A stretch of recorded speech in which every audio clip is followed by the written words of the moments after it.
Teman-teman semua, kita saat ini hidup di zaman yang penuh dengan kegaduhan, di mana saat ini kebenaran itu tidak dinilai dengan akal, tetapi dengan apa yang viral. Zaman di mana fitnah itu lebih meyakinkan daripada fakta yang disajikan. Bahkan di zaman ini pula lah masyarakat lebih gemar mencaci maki daripada memahami. Di tengah badai zaman semacam ini, berdirilah seorang tokoh, seorang pembaharu, seorang penggagas, bahkan seorang pendidik. Tetapi ia kerap kali diterpa oleh berbagai macam fitnahan dan juga celaan, yaitu Syekh Panji Gumilang. Ironis, tapi itulah faktanya teman-teman semua.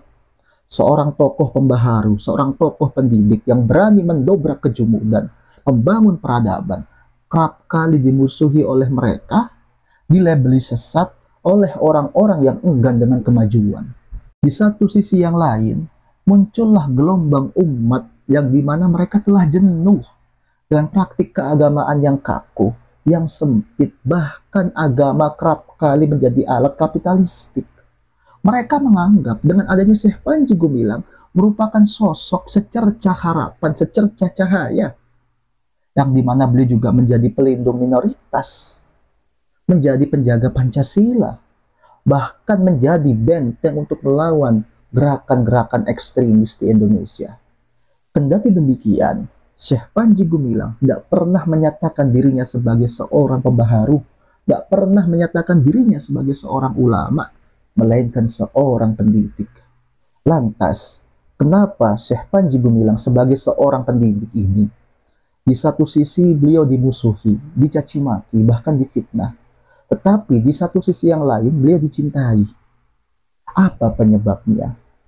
Oleh karena itu teman-teman semua, dalam konten ini saya ingin mengajak kepada teman-teman, ayo kita menelusuri kembali jejak daripada Syekh Panji Gumilang untuk mengetahui siapa itu Syekh Panji Gumilang yang dahulunya bernama Abdus Salam, lalu saat ini kita kenal dengan nama Syekh Panji Gumilang.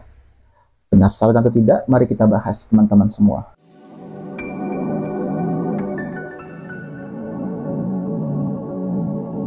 Assalamualaikum, rahayu teman-teman semua, merdeka.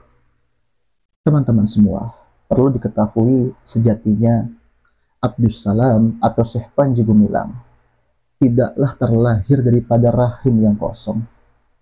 Ia terlahir daripada seorang pasangan sang ayah, yaitu Haji Rasidi atau Muqarrib, seorang kepala desa. Bahkan beliaulah yang pertama kali mendirikan sekolah pertama di Dusun Siraman bernama Sekolah Arab. Kemudian sang ibu adalah Hajah Sanafa. Hajah Sanafa ini adalah seorang putri daripada ayahnya, Haji Abdurrahman. Haji Abdurrahman ini seorang saudagar, orang kaya. Bahkan beliau pun merelakan hartanya, mewakafkan untuk dibangunnya masjid di desa Sembung Anyar. Kalau kita berbicara di kediaman Syekh Panji Gumilang di Dusun Siraman, maka perlu diingat, sejatinya rumah Syekh Panji Gumilang menjadi markas daripada perjuangan tokoh-tokoh Masumi pada waktu itu.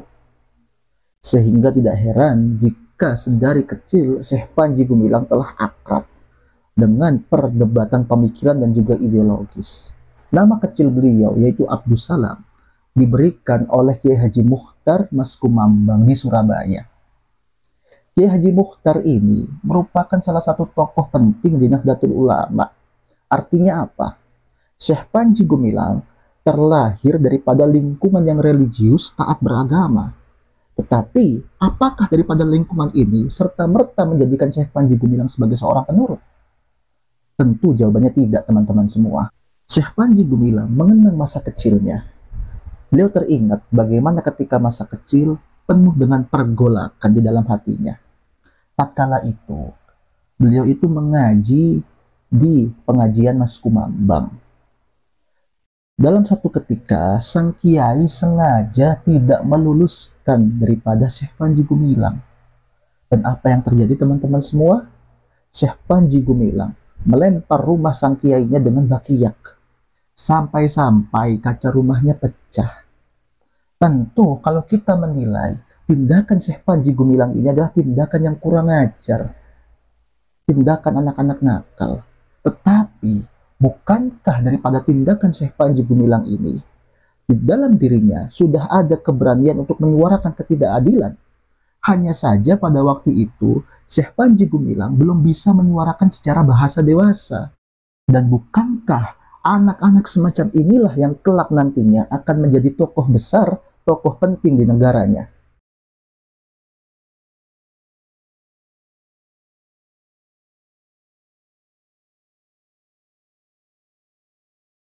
Setelah daripada Mas Kumambang, pada akhirnya beliau berangkat ke Gontor, pondok modern yang mendidik jiwa mandiri, disiplin dan juga terorganisasi. Beliau aktif daripada GPII pada masa itu. Mengapa demikian? Karena pada awalnya GPII menjadi organisasi pelajar di Gontor, teman-teman semua. Setelah beliau selesai daripada Gontor, pada akhirnya beliau melanjutkan studinya di kampus UIN Jakarta atau IAIN pada masa itu. Dan disinilah, di fase inilah, kampus Ciputat yang merupakan tempat medan pertempuran daripada paham dan ideologi dan juga gagasan. Di Ciputat inilah beliau bersahabat dengan Nurholis Majid, seorang senior di Gontor, senior di UIN, bahkan beliau juga satu organisasi yaitu Himpunan Mahasiswa Islam. Tak hanya itu, bahkan Syekh Panji Gumilang menjadi ketua daripada Lembaga Pertanian Mahasiswa Islam cabang Ciputat. Sehingga Syekh Panji Gumilang tidak hanya mempelajari teks-teks ilahi, tetapi mengimplementasikan dalam dakwah agraria.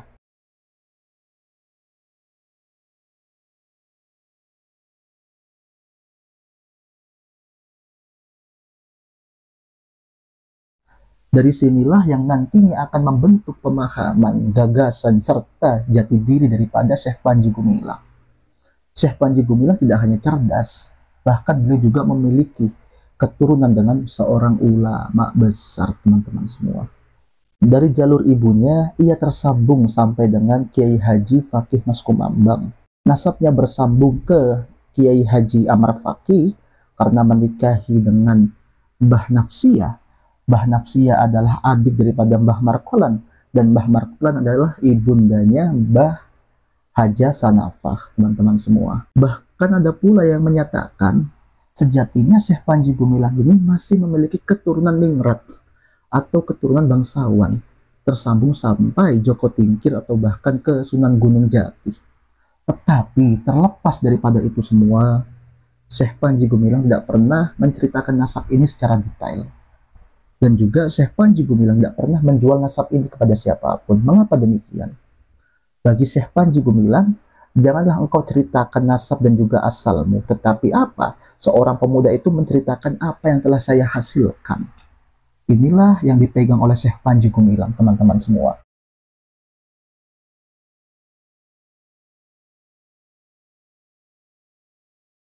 Kemudian, berangkat daripada sejarah yang panjang, pergolakan pemikiran lain sebagainya, pada akhirnya Syekh Panji Gumilang bersama para sahabatnya membangun daripada Al-Zaitun, teman-teman semua.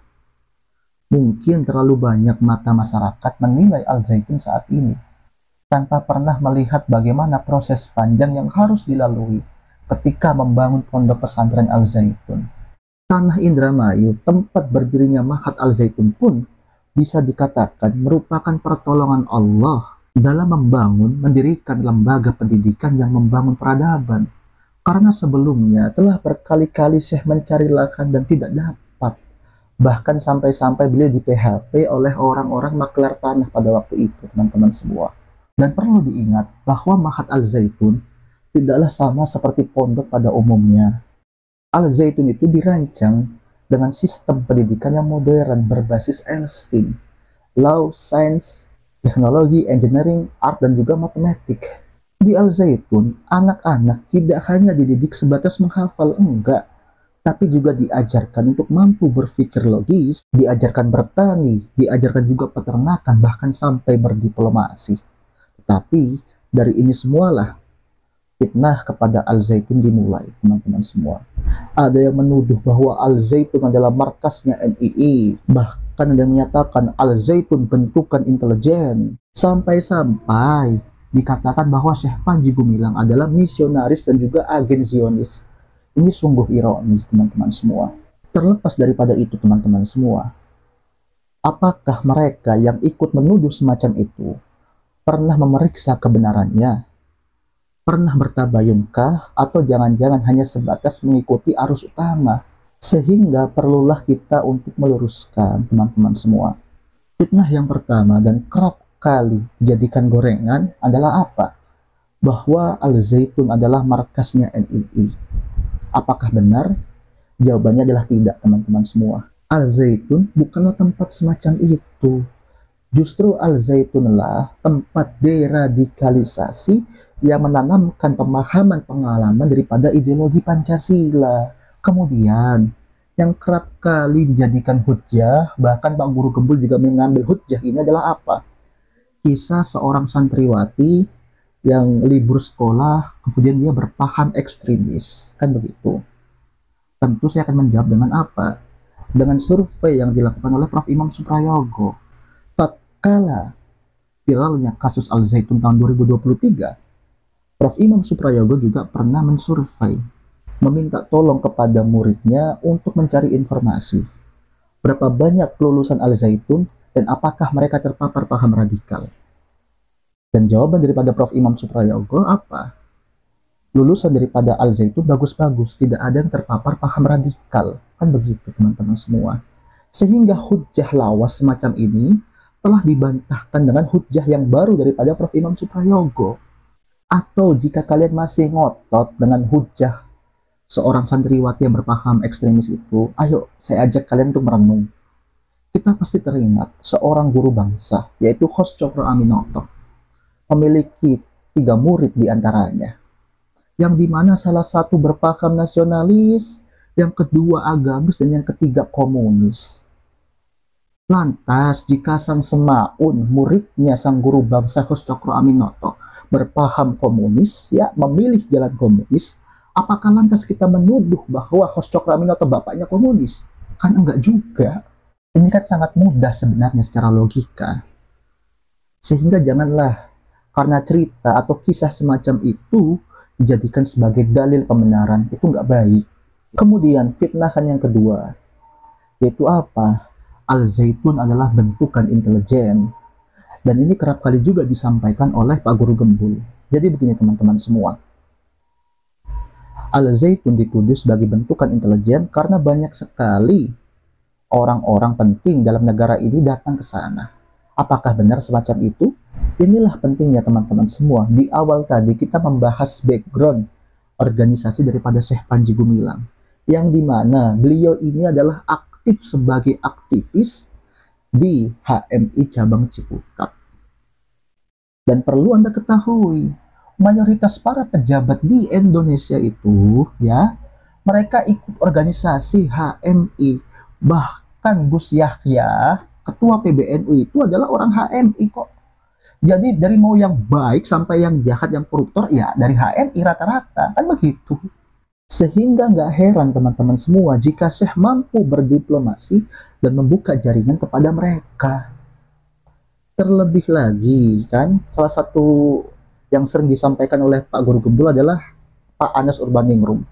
Perlu diketahui bahwa Abangda Anas Urbaningrum ini merupakan ketua PBHMI. Sudah sangat wajar ya sesama HMI itu menjalin silaturahmi, jumpa muka, jumpa pikiran, dan jumpa jiwa, kan begitu teman-teman semua. Sudah sangat wajar. Dan terlebih lagi, kenapa banyak tokoh yang datang ke Al Zaitun termasuk tokoh pemerintah? Ya karena Al Zaitun lembaga pendidikan, bukan organisasi terlarang. Sehingga membuka tangan, membuka seluas-luasnya kepada pemerintah, silahkan datang. Kemudian dibilang juga bahwa Syekh Panji Gumilang merupakan agen pemerintah, di mana buktinya sangat sering orang-orang intel ini datang ke Al Zaitun dan membangun komunikasi. Teman-teman semua, ya, ini kisah pribadi saya. Ketika saya masih aktif di HMI, terus menjabat sebagai Ketua Pemuda Bulan Bintang DKI Jakarta pada waktu itu, saya pun juga mampu membuka jaringan kepada Intel-Intel Polda, mampu kok. Ya, sekelas saya pun bisa membuka jaringan kepada Intel Polda. Apalagi Syekh Panji Gumilang, kan begitu. Terlebih lagi, di intelijen juga ada divisi khusus untuk melawan daripada gerakan radikal. Bagaimana caranya mereka? Mereka datang ke lembaga pendidikan, baik pesantren maupun madrasah, membuka hubungan kerjasama untuk melawan gerakan-gerakan radikal. Jadi semacam itu teman-teman semua. Sehingga jika dikatakan, oh ini Al-Zaitun bentukan intelijen karena sering orang Intel datang ke sana, perlu Anda ketahui, di seluruh ormas Islam, ya, itu ada intelijen. Kadang dari BIN, kadang dari BAIS, ada di NU, ada di Muhammadiyah, ada di Persis, ada semua teman-teman, ya. Jadi gak usah berlebihan lah menyikapinya. Masa ketika ormas kelas NU, ya, misalkan ketum PBNU-nya sering berfoto dengan intelijen, mau kita katakan NU bentukan intelijen, ya itu fitnah namanya. Sama halnya dengan Al-Zaitun, janganlah menyebarkan fitnah semacam ini teman-teman semua. Kemudian fitnahan yang ketiga, Syekh Panji Gumilang kerap kali dituduh sebagai seorang misionaris bahkan agen Zionis. Hal ini dikarenakan ya kerap kali Syekh Panji Gumilang ini menyerukan atau menyatakan orang-orang Nasrani, orang-orang Yahudi sebagai saudara. Padahal Qur'annya bilang semacam itu kok. Bahkan Syekh Panji Gumilang pun tidak segan memuji orang-orang Yahudi. Tetapi pada dasarnya orang Yahudi juga semacam itu dipuji oleh Allah dalam Al-Quran. Karena keteguhan mereka. Bahkan Allah pun juga memuji keteguhan iman orang-orang Nasrani. Masa kita mau menuduh Syekh Panji Gumilang sebagai agen misionaris karena hal itu? Padahal Allah pun melakukan hal itu kok dalam Al-Quran. Begitu. Padahal Rasul pun membuka hubungan baik bermuamalah dengan orang yang berbeda agama. Setelah kita jelaskan 3 fitnahan ini yang kerap kali disampaikan, digaungkan, saya harap bahwa fitnahan ini telah clear dan telah selesai. Selanjutnya teman-teman semua, kita melihat sejarah kok. Bahwa para tokoh-tokoh yang senantiasa membawa pembaharuan, membawa gagasan, mendobrak susunan masyarakat yang kolot, kerap kali dimusuhi, bahkan dianggap sebagai orang gila. Nabiullah Muhammad dianggap sebagai orang gila. Imam Abu Hanifah di penjara, Imam Ahmad di penjara, Ibnu Arabi dan Ibnu Sina pun bahkan sampai harus dilabeli sesat oleh ulama-ulama konservatif, oleh orang-orang yang bangga dengan kejumudannya teman-teman semua. Sehingga setiap pembaharu akan dianggap dituduhkan sesat, dan setiap orang-orang yang mengajak menggunakan akal fikirannya akan dianggap merusak daripada tatanan masyarakat. Lantas, kenapa mereka takut kepada Syekh Panji Gumilang ketika beliau menyerukan hal yang serupa? Karena mereka tidak takut pada ajarannya, tetapi takut pada keberaniannya. Keberaniannya berpikir beda dan juga apa? Keberaniannya berdiri tegak di tengah hujan batu. Dan kita saat ini hidup di zaman semua orang ingin kita seragam. Ketika ada yang berbeda, kita buru-buru menuduh sesat, bahkan sampai melemparkan cacian. Tapi apa? Ketika hal itu terjadi kepada Syekh Panji Gumilang dan juga Al-Zaitun, beliau tidak membalasnya dengan caci maki, tidak membalas hal itu dengan fitnah murahan, enggak. Beliau jawab segala tuduhan itu dengan apa? Dengan sistem pendidikan, dengan sistem pertanian, bahkan sampai dengan apa? Pembangunan peradaban. Inilah jawaban daripada Syekh Panji Gumilang atas tuduhan mereka, teman-teman semua. Oleh karena itu, teman-teman semua, sebagai penutup, jika ingin mengenal seseorang, maka janganlah kita hanya menilai sebatas membaca berita. Tapi apa? Lihatlah gagasannya, lihatlah hasilnya, lihatlah karyanya, dan lihatlah para santri yang telah selesai dari sana. Maka kita akan mengenali siapa dirinya. Demikianlah teman-teman semua bagaimana perjalanan hidup daripada Syekh Panji Gumilang. Seorang anak kecil yang bernama Abdus Salam, seorang anak yang nakal, berani melempar bakiyah ke rumah kiainya karena kecewa. Tapi saat ini kita melihat beliau melemparkan cahaya untuk masa depan. Mungkin masih banyak di antara kita yang belum memahami daripada apa yang diperjuangkan oleh beliau. Tetapi daripada konten singkat ini, Saya harap teman-teman membuka mata dan juga membuka hati. Setidaknya tidak lagi kita menggaungkan fitnahan murakan kepada beliau, tetapi apa? Jika bisa kita mendukung daripada perjuangan beliau. Sekian dari saya, wallahu muwaffiq ila aqwamit thoriq fastabiqul khairat. Rahayu teman-teman semua, merdeka.